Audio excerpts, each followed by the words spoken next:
Hello and welcome to another webcast by San Jose State Athletics. This week, another holiday week for the basketball teams, and both teams have action. The men's team will play up in Seattle at the Elgin Baylor Classic, and it is the first time this year that the men's team will play back-to-back nights on Thursday and Friday versus Coppin State and the University of Seattle. To talk more about the men's team, here's head coach George Nessman. Well, I think it's great to play in a tournament because it's more like a postseason scenario where you're playing back-to-back nights, which creates a whole different dynamic. Elgin Baylor was one of the great players of his era and one of the greatest players of all time. Tremendous scorer and a great legend. And of course, he's a graduate of Seattle University. People don't realize in the modern day, young people realize what a national power Seattle U was at one time. They were one of the premier powers on the West Coast, and Elgin Baylor was a big part of that. It's real good to see them reinvigorating their program status, and of course they're coming into the WAC next year, so that adds to it. And we played a series with Seattle. We went up there and beat them last year, and really good hospitality, really well-run operation. So we're pleased to go to their tournament. We're going to try to incorporate a tournament every year. Actually, we're working hard to have our own. That'd be fun. I mean, yeah, that's our goal, is to get to a point where we can generate the resources and the setup where we can host our own tournament. Absolutely. Well, I mean, you're talking about back-to-back nights. What's the difference in preparation for back-to-back nights rather than a night off in between? It's really different, and that's why I think it's so good to go through it at least one time. If you're going to succeed in the WAC tournament, last year we played 3 games in 3 nights, and I felt we were just as ready night 3 as we were night 1. Because we'd thought about how to handle that experience. It's really fast. You have to flip the switch, let go of the lesson, or learn the lessons and just let go the night before and move on to the next game. And you have to, and we work really hard with our guys in downtimes, in the hotel or wherever we're at, to engage the new game plan. And it takes a lot of advanced preparation. Like if you get in the WAC tournament, we're preparing for numerous opponents in advance. The staff is, obviously the players only one at a time. This is a little different in as much as we know Seattle's our opponent night too. But still, it creates a good dynamic for us, and it's a challenge, and it kind of puts your back to the wall a little bit, and that's always good for you. So you have Coppin State and Seattle. Are there any similarities between the teams to kind of help you prepare? Yeah, they're both athletic teams that chase the ball hard and trap you and pressure you. So I think there are a few pieces where there'll be some crossover for us. But every opponent is a unique challenge, and we try to look at it that way. Talking about the Coppin State game, first of all, they have 2 really good scorers. One thing I kind of noticed about them, they don't really rebound the ball very well. Is that something you're going to try and take advantage of? Well, they've struggled to rebound the ball. We've struggled to rebound the ball. So we have really redirected our effort. We kind of plugged that problem, and then it reemerged at Riverside. And really we got beat on the boards late in the game. And that's, to me, that was the main cause of our close loss there. Whereas at Davis, they didn't really hurt us on the boards much, and we were able to get away from them. It's an emphasis no matter who we play, and it has to be. Since we lost Joe, we don't have the size and the strength that we had anticipated, so we have to have like a gang rebounding approach. And I think, frankly speaking, Will Carter's got to lead us in rebounding. He hasn't led us in rebounding in the last 4 or 5 games, and Will's got to get back to grabbing 9, 10, 11 boards. We're much better when he does. I think last year when he got 10 rebounds or more, I think we were 11-3. And so far this year, we're 2-1 in the 3 games he's got 10 or more. So we're encouraging Will to get back to what he does best. There's a phrase we use around here: "Do what you do," and he's kind of a little bit gotten away from that. And so we're really encouraging him. Get back to what you do. Is that becoming Henson's? Is that because Henson's been out? Or? Well, no, I don't think so. I'm certainly losing Joe was not a help. I know some people think, oh, when players are out, you're just making excuses. No, it isn't an excuse. You game plan for a season. You have X number of players, and if you lose one that you thought was going to provide an important element to your team, and you lose that, it's going to impact you. But Will should be able to rebound regardless of who's near him. He can play above the rim. He just has to get his energy and focus back to that.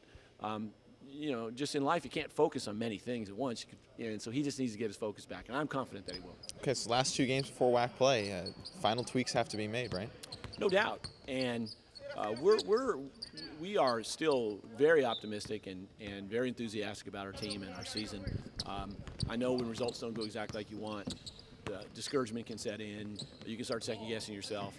I don't think our players have done that, and we've just stayed focused on our main themes, which is always get better every day, commit to the team. Those are going to continue. We've got a tough stretch opening up the WAC. We're playing our first 3 on the road. Yeah. Not easy. Our opener's at Hawaii. Hawaii's the worst part. That's the longest the worst trip. place. Longest. That's odd to say. Hawaii's the worst place, Yeah. but it's a hard trip on you physically. But in the flip side is we get that out of the way. And the more games you play on the road in the first half of conference means that many more home games second half of conference. And if you use the template from last year, we really were able to leverage our home games late in the season into a good win total, into a postseason opportunity. So we feel the same sort of thing could be accomplished. Obviously, we're in a little bit of a hole, but not so much we can't get out of it. All right, thanks, Coach, for joining us. Thank you, Justin. All right.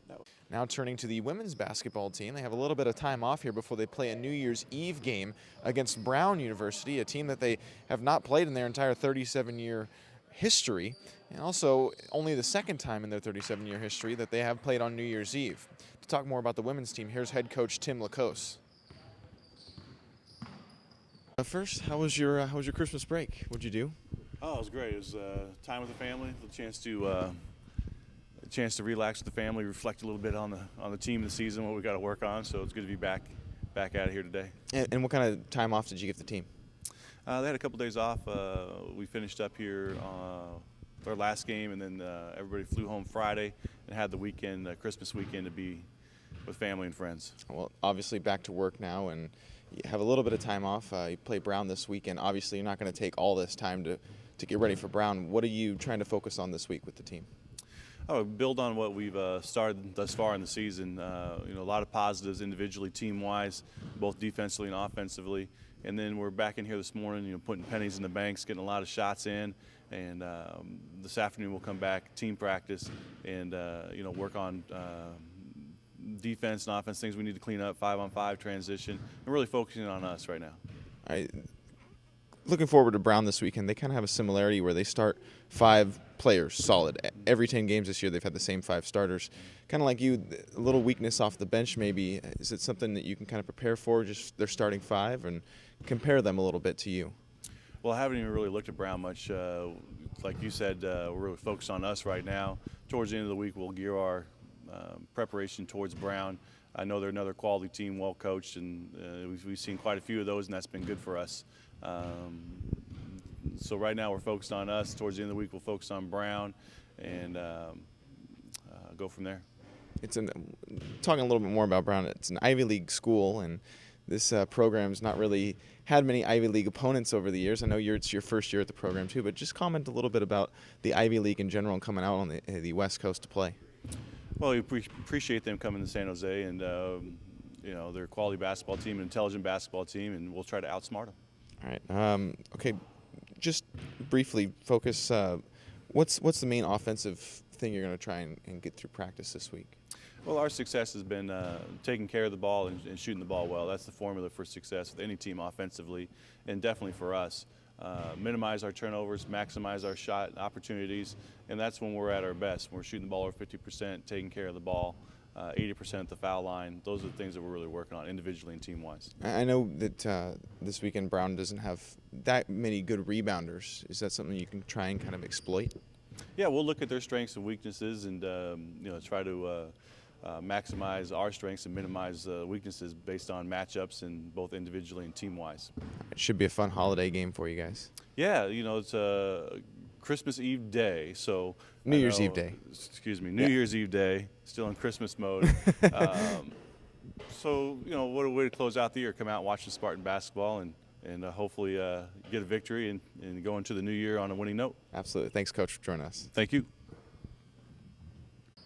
That's the show for this week. Again, to recap, the men's team plays 2 games this week on Thursday and Friday at the Elgin Baylor Classic in Seattle, and the women's team plays a home game on New Year's Eve against Brown. You can catch this webcast every Tuesday through the San Jose State Athletics website or on the YouTube channel. Thanks for tuning in.